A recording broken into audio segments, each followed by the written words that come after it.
დღეს აღმოჩნდით საკმაოდ უცნაურ სიტუაციაში. დღეს შეგვიძლია ვთქვათ, რომ რეჟიმმა, პოლიციური რეჟიმი ოფიციალურად დაკანონდა. თქვენ ჩემს უკან კადრში ხედავთ აჭარის უმაღლესი საბჭოს შენობას, რომელიც საგულდაგულოდ არის დაკეტილი. ხედავთ სპეციალური დაცვის სამსახურის თანამშრომლებს და აქ მიმდებარე ტერიტორიაზე სრულად არიან პოლიციელები.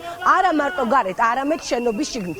აქ იმყოფებიან აკრედიტირებული ჟურნალისტები და ეს არის პირველი შემთხვევა ბოლო 10 წლის განმავლობაში შემიძლია თამად გითხრათ, როდესაც უმაღლესი საბჭოს შენობა დახურეს. დღეს მედიის წარმომადგენლებს, ვისაც აკრედიტაცია ჰქონდა, რიგით მოქალაქეებს საუბარი არ არის, უბრალოდ კარები არ გაუღეს და ჩვენს კითხვაზე, რატომ მოხდა ეს ყველაფერი, რატომ დახურეს ხდომა, რომელიც კონსტიტუციით არის გარანტირებული, რომ ის ღია უნდა ყოფილიყო და მისი დახურის არანაირი საფუძველი არ ჰქონდა, ამაზე პასუხი ამ დრომდე ვერ მიიღეთ. ხდომაზე უნდა შევიდეთ.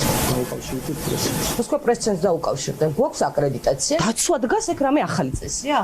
ხდომა არის საჯარო და უნდა შევიდე. დავუკავშირდით პრესცენს. პრესცენტრი რა შვეშია? პრესცენტი არ პასუხობს, დაუძახეთ მაშინ პრესცენტს. ჩვენ არ გვაქვს. რა გითხრეს, რატომ უნდა დახუროთ? რატომ არ უშვებთ მედიას, რა გითხრეს? მხოლოდ პოლიციელებისთვის არის დღეს ეს კარები ღია? დავინახეთ, რომ ყველა პოლიციელი შიგნით შევიდა, ვინც აქ იყო და პოლიციელებისთვის ტარდება ხდომა თუ რა ხდება? იქნებ არის მაინც გითხარით. ესეთი რამ არ მომხდარა ამ დრომდე. თქვენ გვიზღუდავთ ჩვენ ყველანაირ უფლებას, მით უმეტეს არ მაძლევთ უფლებას განვახორციელოთ ჩემ პროფესიული საქმიანობა. არ გეუხერხულებათ ეს ახლა მდუმარეთ როთქე ხარ? აი მითხარით, რის საფუძველზე არ მიშვებთ? კანონის მუხლი მითხარით მინიმუმ. აი ასე დახურულ ხდომაზე პოლიციელების თანდასწრებით ირჩევენ ახლა ეგრეთ წოდებული დეპუტატები სულხან თამაზაშვილს, რამდენიც გვაქვს ინფორმაცია, ის არ ცვლის მინისტრთა კაბინეტს და რა ხდება მიმდებარე ტერიტორიაზე. მე მინდა თქვენ კადრში განახოთ, აქ ხედავთ მედიის წარმომადგენლებს, სამოქალაქო აქტივისტებს, სხვადასხვა ბანერებით, რომლებიც მზიას თავისუფლებას ითხოვენ, მათ უნდათ ბუნებრივია შესვლა და ამ ყველაფრის დაფიქსირება საბჭოს ხდომაზე, თუმცა როგორც გითხარით, კარი არის დაკეტილი და ეთერ თურაძით მინდა დავიწყო. ეთერ პირველ რიგში მინდა გითხრა, პირველი შემთხვევა, როდესაც უმაღლესი საბჭოს ხდომა, ეს ღია ხდომა, სადაც თავმჯდომარეს ირჩევენ, დახურეს. როგორ ფიქრობ, რომ დააკანონეს პოლიციური რეჟიმი, ეს ვნახეთ. რისი ეშინია დღეს ხელისუფლებას? დემოკრატიის სიტყვის თავისუფლების ყველაზე დიდი მტერი რეჟიმის არის სიტყვის თავისუფლება, ანგარიშვალდებულება საზოგადოების წინაშე და შესაბამისად შიში იწვევს მე ამას იზოლაციას, თვითიზოლაციას, მე რაღაცა კორდონების ჩაყენებას, პოლიციის კორდონების დააცვებს და ასე შემდეგ. ეს არის რეჟიმის ქცევა, ჩვეულებრივ დაისტანცირება, იზოლაცია საზოგადოებისგან, ხალხის წყარო, ძალაუფლების წყარო, რომ ხალხია დაავიწყდათ და აი ამ რაღაცა შენობებში არიან გამაგრებულები და იქნება იმიტაცია, რომ ასე იმართება სახელმწიფო, ანუ ადამიანებთან, მოქალაქეებთან კონტაქტი არის სულად გაწყვეტილი და შესაბამისად მმართველობაც არის არაეფექტური და არ ვიცი, მე მგონი საერთოდაც უფუნქციოდ დარჩნენ, გარდა იმისა, რომ ხელფასის იღებენ განსაკუთრებით ამ შენობაში, სხვა ამათე უფლებამოსილებად ანგარიშვალდებულება არაფერი არ არის. მადლობა, ზვიად ქორიძეც იმყოფება აქციაზე.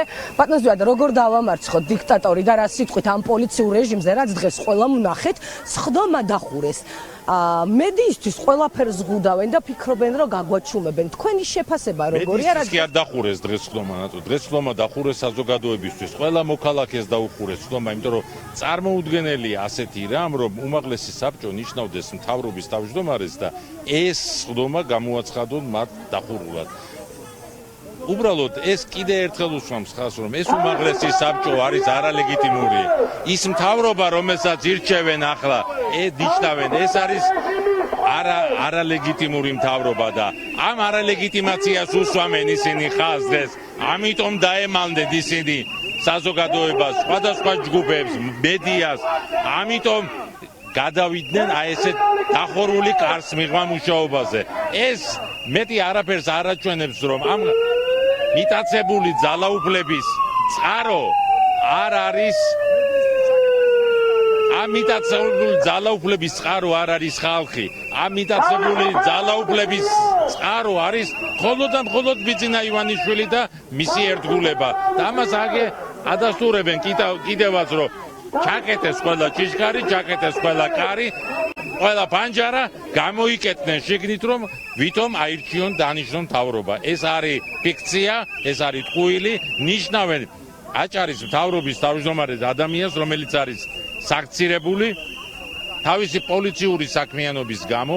ჩემი აზრით ეს არ იყო პოლიციური საქმიანობა, რის გამოც იგი სანქცირებული, ეს იყო სადამსჯელო საქმიანობა, რომელსაც ის თბილისის პოლიციაში ახორციელებდა, ამიტომ არის სანქცირებული. მაგრამ დღეს ბიძინა ივანიშვილს რა თქმა უნდა ბიძინა ივანიშვილი ვერ შეელება ამ სანქცირებულ პოლიციელებს, იმიტომ რომ მისი ძალაუფლება სწორედ აი ამ მოძალადე პოლიციელებზე დგას და სხვა გამოსავალი მას არ ქონდა, რომ აი აქ უნდა გამოეგზავნა და ამით გზავნილი გაეშვა აჭარაში მცხოვრები მოქალაქეებისთვის, რომ ეს პოლიციური ძალადობა, ეს პოლიციური ძალმომრეობა, სადამსჯელო ძალმომრეობა ეხლა კიდევ უფრო მეტად გააქტიურდება ბათუმში.